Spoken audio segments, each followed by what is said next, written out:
Europe 1, 9h04. Le dernier mot de la matinale, mademoiselle Louise Éclante. Bonjour Louise. Bonjour Thomas, bonjour à tous. Il faut sauver Hauteville House. La maison de Victor Hugo à Guernsey est en effet menacée par l'usure du temps et la Fondation du patrimoine français lance un appel aux dons. Cette maison n'est pas n'importe laquelle, c'est là que Victor Hugo a rédigé ses plus grands chefs-d'œuvre pendant ses 15 années d'exil passées sur l'île de Guernsey. Imaginez le poète rivé à sa tâche immense devant une somptueuse baie vitrée, le regard tourné vers les côtes françaises en écoutant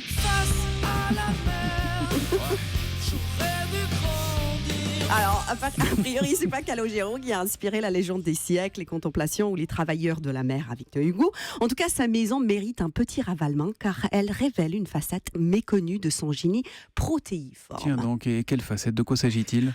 Il avait des talents de décorateur d'intérieur. C'est lui qui a supervisé les travaux dans cette maison de Hauteville House en la façonnant à son image, au point que son fils Charles Hugo a dit cette maison était un autographe de 3 étages, un poème en plusieurs chambres. C'est joliment dit. Oui, c'est très joliment dit. La maison porte vraiment la trace du génie de Victor Hugo, qui était donc un collègue de Valérie Damido, puisqu'il a lui-même véritablement marouflé les murs de sa demeure en les recouvrant de feutres et de boiseries gothiques.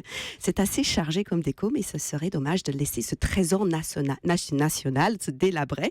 On a besoin de 2 millions d'euros, dont 200 000 par crowdfunding. Ah oui, quand même. 200 000, c'est pareil. 2 millions d'euros, c'est pareil. Ouais, mais c'est Victor Hugo, il n'habite pas dans une cabane.